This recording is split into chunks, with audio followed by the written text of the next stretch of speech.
Hey everybody, welcome to We're Gonna Make You Watch. Happy spooky season. Happy spooky season to you, buddy. Happy spooky season. Yeah, it's our favorite time. It's always spooky season for folks like me and you. But when it gets closer and closer to that time, you know, we start to Hulk out or something. I don't know. Oh, yeah, it's like really, extra spooky. Yeah, it starts to get extra spooky, and we start to get all those extra endorphins or whatever the fuck pumping through us. And we got to talking, and I said, "Hey, you know what? Let's do some Halloween talking." So we decided we're gonna review every Halloween movie. I think we're gonna try and get through every Halloween movie, and we're gonna drop them on the YouTube channel and let you guys chime in and tell us what you think of them, and then we can get into like really fun internet arguments like some of those other fucking trolls, and then we could talk shit about all of them. No. We've only had that happen a couple times. Yeah, we've only had it just a couple times, yeah. But no, so we're gonna I don't know what order we're gonna put this in. So this might be the first, this might be last. I think just to keep it simple, we'll just go first one through the ends. First one through the end. That's fine. I'm fine with that. So we're gonna kick things off by talking about the OG, the original, the one that started the party, the 1978 classic Halloween, directed by John Big Daddy Carpenter. I'm sure he would hate that nickname. But yeah, directed by John Carpenter, written by John Carpenter and Deborah Hill. I believe they were married at the time. And this was basically the one that kickstarted the whole fucking shebang, man. This just happens to be my favorite movie of all time, no matter what the genre is. It just happens to be my favorite movie, period. Where do you stand on Halloween, bro? Halloween is definitely probably top 10 for me. It's okay. Not my favorite John Carpenter movie, and I know I've talked about that in the past. Correct. But you're a thing guy, if memory serves me correctly. Yeah. Yep. And there's nothing wrong with that at all. No, definitely not. But yeah, it's definitely a top 10 movie for me. Of any movie. So it's definitely right up there. Okay. Yeah, I don't think that there exists too many more horror films that are almost as perfect as this movie is. It very much was like, in most things with John Carpenter, as much as I love him, most things with him are pretty much paycheck oriented. And this film very much was one of that. They kind of pitched an idea to him. They wanted a boogeyman hunting babysitters. And he just kind of was like, okay, cool. You know, so he wrote this script that just happened to turn into one of the most iconic horror films of all time. And it launched a massive franchise, and it launched a massive slasher movie craze that started with Friday the 13th. And every fucking filmmaker on the planet went to rip off the formula, and they didn't do it nearly as well. Oh. I mean, really, they didn't. The only thing they had on this movie was gore, because there's just really none in this. This is it's a slow burn. Yeah. As are kind of most of Carpenter's really good films. I would agree. Yeah, I think he kind of mastered that. He builds tension very well, and this movie is kind of a masterclass in that. He used things like great camera work. Dean Cundey shot this film, and he's shot a lot of amazing films, all the way from this to Jurassic fucking Park.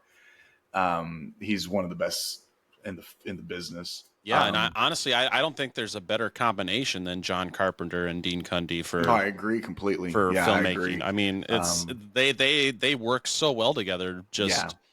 Well, when a guy has a vision, and then you can find a guy that helps bring that vision to life as well as somebody. I mean, shit, they work together a lot.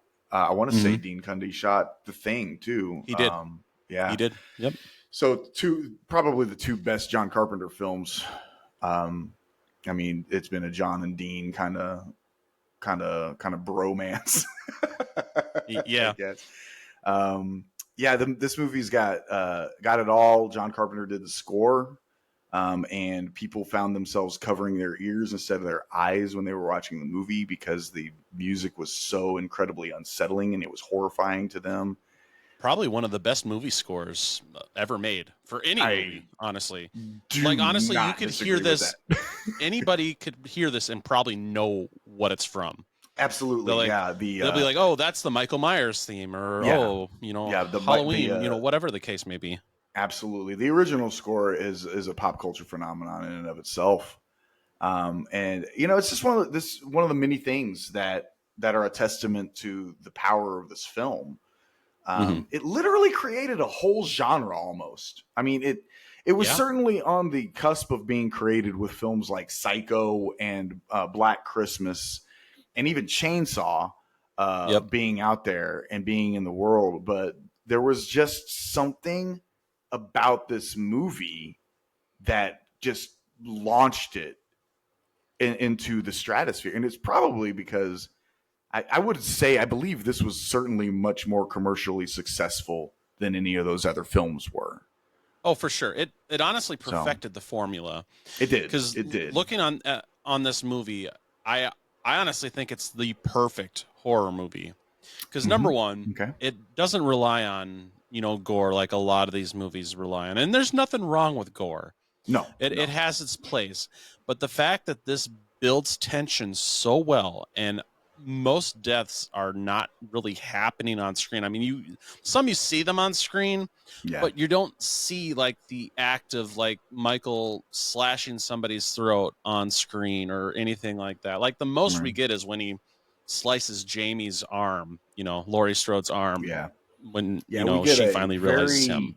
A very foggy Annie throat slice. Yep. We get Linda being strangled. Yeah, Linda being strangled, and we get old boy being pinned to the wall. But you don't. I mean, you just see the aftermath of that. You see the aftermath, but you don't see it actually in action. Right. Yeah. So and then for the most part, the rest of the movie is kind of just Michael stalking Laurie, setting up tension. Yep. And Loomis. This is before he's crazy, Loomis. Because he gets crazier as the franchise goes, which is fucking glorious. Yep. It's a masterclass in acting by Donald Pleasance, who actually was like the second or third choice? Because I want to say they wanted Christopher Lee. They did want Christopher Lee originally, and he said no. Yeah, regretted it. He did, and how wild would it have been if it would have been Christopher Lee in that role versus Donald Pleasance? Right? I mean, honestly, I love Donald Pleasance, and he's perfect for the Loomis character. But holy shit, just to think of the possibility of Christopher Lee, Mr. Hammer horror himself. That would have been rad, dude. It would have been so cool. It would have been rad. I'm glad we got Donald Pleasance, obviously, but it would have been pretty fucking rad. I'm not going to lie. But Donald Pleasance, it was funny because he basically, I think he shot all of his scenes in like less than 2 weeks, like 10 days. Something like that. Shit like that. Yeah. It was very short amount of time. It was just like an easy paycheck for him. He was like, oh, sure, I'll shoot this stupid fucking movie.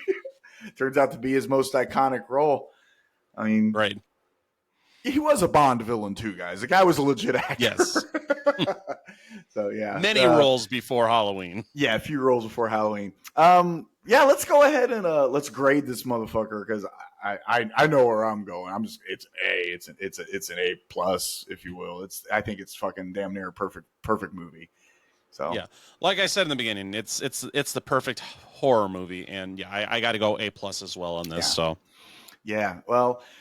Let us know what you guys think of Halloween, and stay tuned for some more fun Halloween discussions between now and the actual day of. We look forward to chit-chatting with you guys in the comment section. Keep it fucking friendly.